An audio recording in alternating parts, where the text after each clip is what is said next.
एक बार की बात है, जंगल में बहुत तेज हवा चल रही थी। तेज हवा से बचने के लिए एक सियार पेड़ के नीचे खड़ा था और तभी उस पर पेड़ की भारी शाखा आकर गिर गई।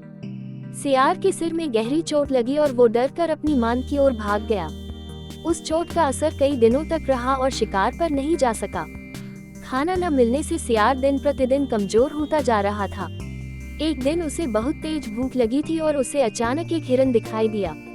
सियार उसका शिकार करने के लिए बहुत दूर तक हिरन के पीछे दौड़ा, लेकिन वह बहुत जल्दी थक गया और हिरन को नहीं मार पाया। सियार पूरे दिन भूखा प्यासा जंगल में भटकता रहा, लेकिन उसे कोई मरा जानवर भी नहीं मिला जिससे वह अपना पेट भर सके। जंगल से निराश होकर सियार ने गांव की ओर जाने की ठानी।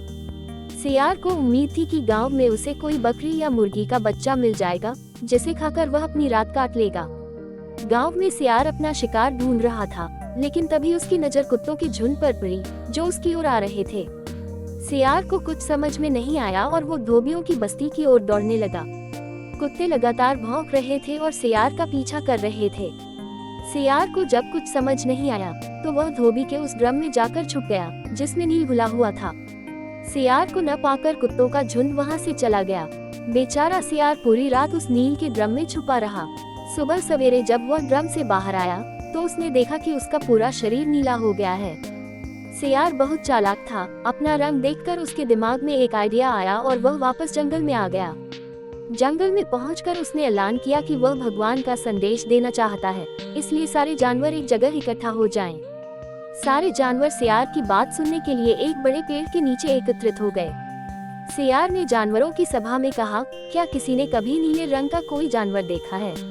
मुझे ये अनोखा रंग भगवान ने दिया है और कहा है कि तुम जंगल पर राज करो। भगवान ने मुझसे कहा है कि जंगल के जानवरों का मार्गदर्शन करने की जिम्मेदारी तुम्हारी है। सभी जानवर सियार की बात मान गए। सब एक स्वर में बोले, कहिए महाराज, क्या आदेश है?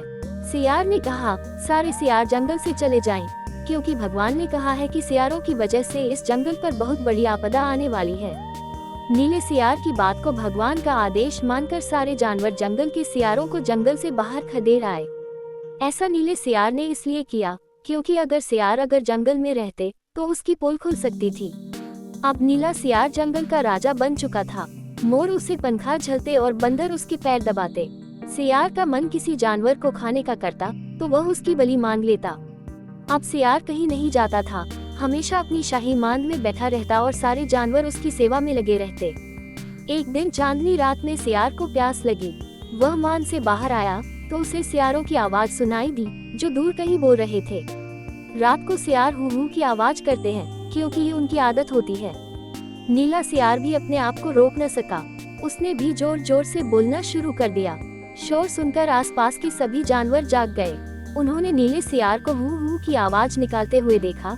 तब उन्हें पता चला कि ये एक सियार है और इसने हमें बेवकूफ बनाया है। अब नीले सियार की पोल खुल चुकी थी। ये पता चलते ही सारे जानवर उस पर टूट पड़े और उसे मार डाला। कहानी से सीख, हमें कभी झूठ नहीं बोलना चाहिए। एक न एक दिन पोल खुल जाती है।